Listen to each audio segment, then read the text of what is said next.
Hello friends, कैसे हो आप लोग। I Rishabh Kumar again welcome you on our website Edujeeva. और हम क्या डिस्कस कर रहे हैं। We are discussing class 9 physics and we are discussing chapter motion in this. हमने कहाँ तक डिस्कस कर लिया है। We have discussed speed, velocity, average speed, average velocity. पिछले क्लास में हमने डिस्टेंस और डिस्प्लेसमेंट पे कुछ क्वेश्चन कर लिए थे। तो आज हम लोग एवरेज स्पीड पे कुछ क्वेश्चन करेंगे ताकि हमारा कॉन्सेप्ट एवरेज स्पीड को लेके पूरा क्लियर हो जाए। तो no let's move to our question. क्या कह रहा है क्वेश्चन में।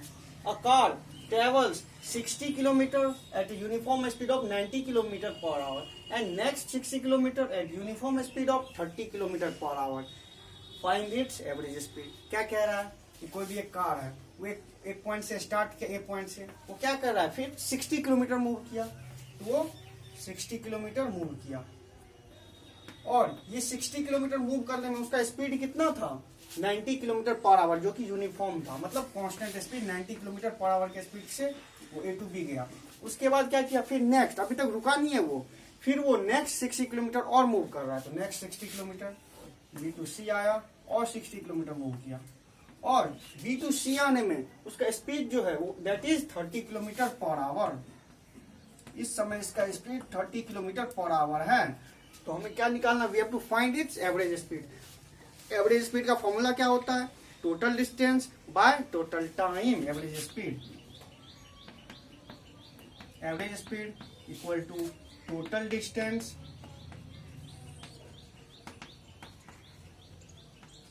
Bye total time.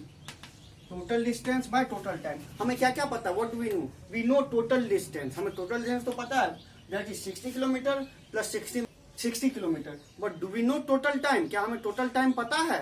No, we don't know total time. तो टोटल टाइम हमें निकालना पड़ेगा। तो टोटल टाइम हम लोग कैसे निकालेंगे, देखिए कैसे निकालेंगे। देखिए इसको हम लोग मान लेते हैं ए टू बी को फर्स्ट पार्ट और बी टू सी को सेकेंड पार्ट। और ये यूनिफॉर्म, जब कोई बॉडी यूनिफॉर्म स्पीड से चलता है तो हम ये formula distance will be equal to speed into time लगा सकते हैं। अब देखिए ये फॉर्मूला हम लोग फर्स्ट केस में लगाएंगे और सेकेंड केस में लगाएंगे तो हमें टाइम पता चल जाए, क्योंकि हमें स्पीड पता है। तो फर्स्ट केस के बात करते हैं हम लोग। फर्स्ट केस हम लिख सकते हैं S1 equal to V1 into T1।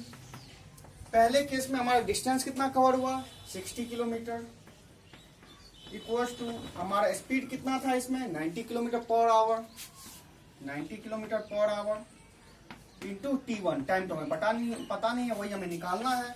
तो T1 equal to 60 bye 90 our हो जाएगा ये। तो ये T1 आ जाएगा हमारा 2/3 आवर, 2/3 आवर हमारा T1 आ गया। यानी A टू B जाने में उसको कितना टाइम लगा, 2/3 आवर लगा। अब देखिए B टू C उसको जाना है, B टू C जाना है। सेकेंड केस की बात करें तो फिर वही formula S2 equal to V2 into T2 use करते हैं। इसमें उसने डिस्टेंस कितना कवर किया, 60 किलोमीटर। फिर इस केस में इसका वेलोसिटी कितना है, स्पीड कितना है, 30 kilometre per our, 30 kilometre per our. और हमें टाइम निकालना है T2। तो T2 क्या हो जाएगा, 60/30 ये आवर में, यानी T2 कितना आ गया, 2 आवर। तो हमें टाइम भी पता चल गया। टोटल टाइम अब कितना हो जाएगा, T1 प्लस T2 और टोटल डिस्टेंस कितना हो गया, 60 प्लस 60। तो हम एवरेज स्पीड अब निकाल सकते हैं, क्योंकि हमें टोटल डिस्टेंस भी पता चल गया और टोटल टाइम भी पता चल गया। तो देखिए कैसे निकालेंगे हम। T1 हमें पता है 2/3 और T2 पता है हमें 2 आवर। तो now let's find average speed. Average speed total distance कितना है, S1 plus S2। Total time T1 plus T2। S1 plus S2 कितना, 60 प्लस 60। और नीचे T1 प्लस T2 2/3 प्लस 2। ये हमारा कितना आ जाएगा, 60 प्लस 60 120 डिवाइडेड बाय 2/3 प्लस 2, नीचे 3 ले लेते हैं तो ये आ जाएगा 2 प्लस 6। तो this will come out to be 120 by 8/3। ये हो जाएगा हमारा 120 इंटू 3/8। ये आ गया अब हमारा। तो इसको काट, 4 2 जा 430 215, यानी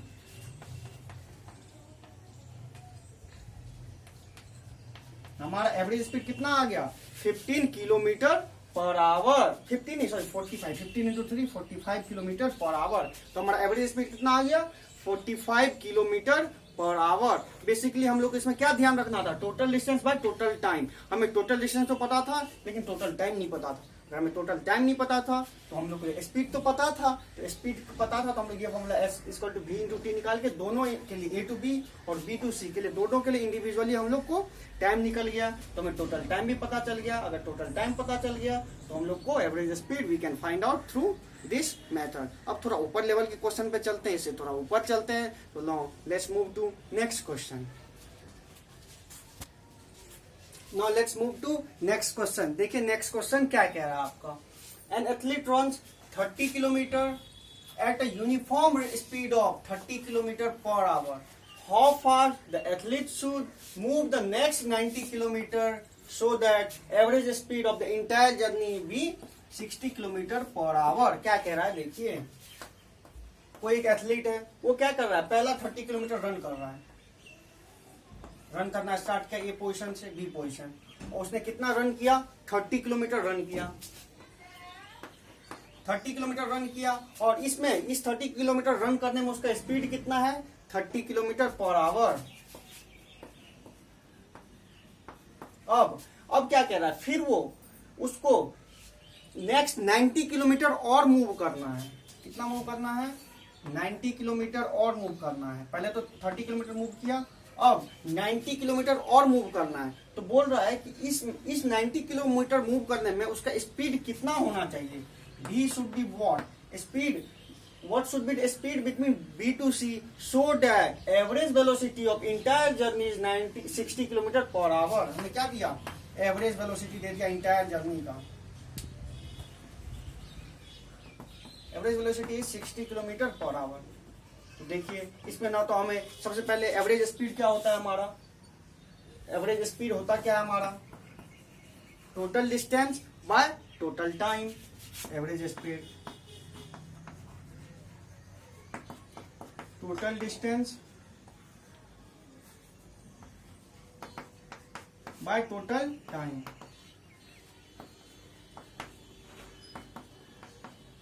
देखिए हमें इसमें टोटल डिस्टेंस तो पता है 30 किलोमीटर प्लस 90 किलोमीटर, पर क्या हमें टोटल टाइम पता है, नहीं हमें टोटल टाइम नहीं पता है।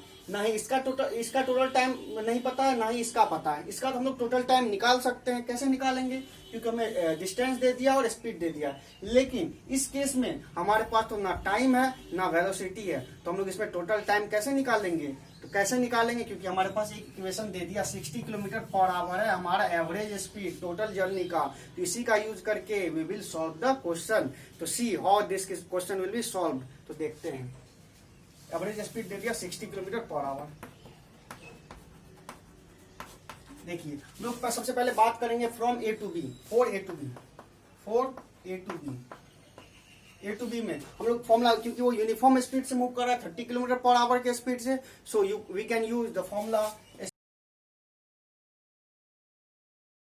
Distance will be equal to speed into time. तो S1 will be equal to V1 into T1।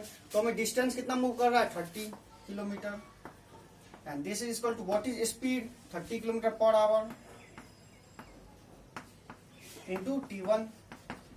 तो हमारे यहां से T1 क्या आ गया 30/30 आवर, यानी हमारा T1 आ गया 1 hour. What does this mean, it means he take 1 hour in moving from A to B. A to B move करने में उसको 1 आवर लग रहा है।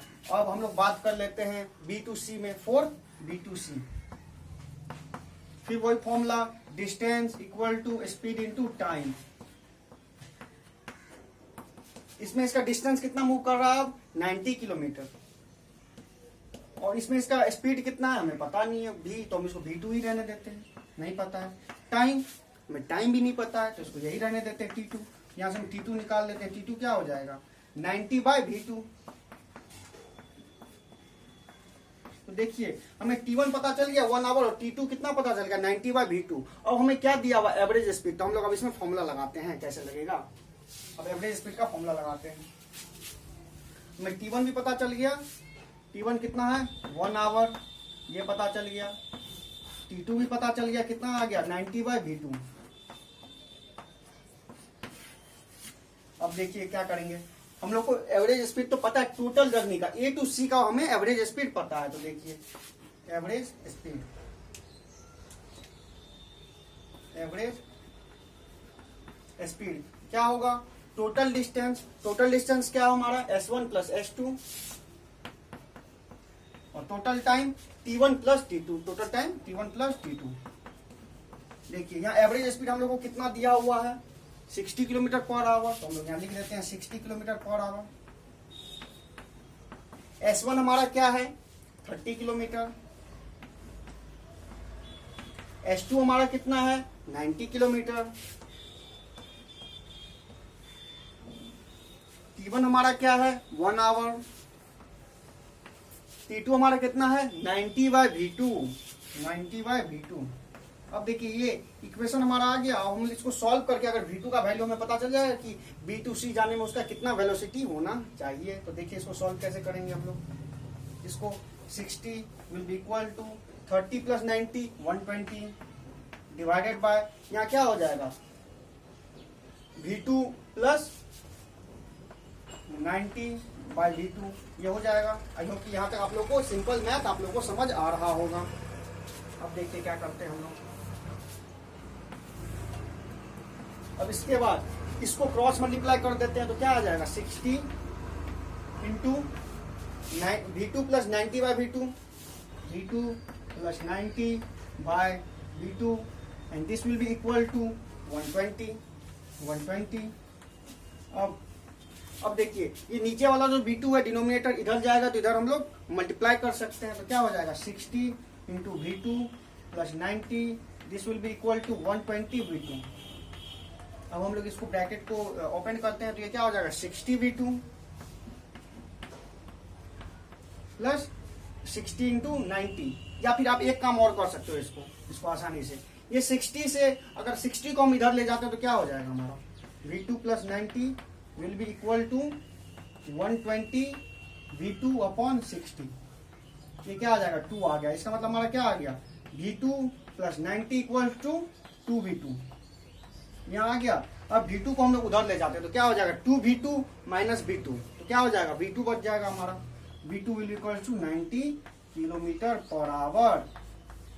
इसका मतलब क्या हुआ, अगर ये एथलीट अपना वेलोसिटी या स्पीड इस B to C में अगर 90 किलोमीटर पर आवर रखता है तो टोटल जर्नी का जो हमारा एवरेज स्पीड होगा that will come out to be 60 kilometre per hour. I hope कि इसमें क्वेश्चन आपका सॉल्व हो गया होगा। इसमें बस हमने क्या किया, बस टाइम को पहले में हमने T1 टाइम को जो T2 वाला टाइम को 90/V2 के टर्म में ले आया। जब हमें टाइम टोटल टाइम पता चल गया, टोटल डिस्टेंस पता चल गया और हमें एवरेज स्पीड तो पता ही था, तो हमने ये इक्वेशन का यूज किया और वहां से हमने V2 निकाल लिया। आई होप कि आपको ये क्वेश्चन सॉल्व हो गया होगा। मैंने जो कुछ पढ़ाया उसका notes along with previous year questions, NCERT solution and many more resources you can download it from our website edujiva.com।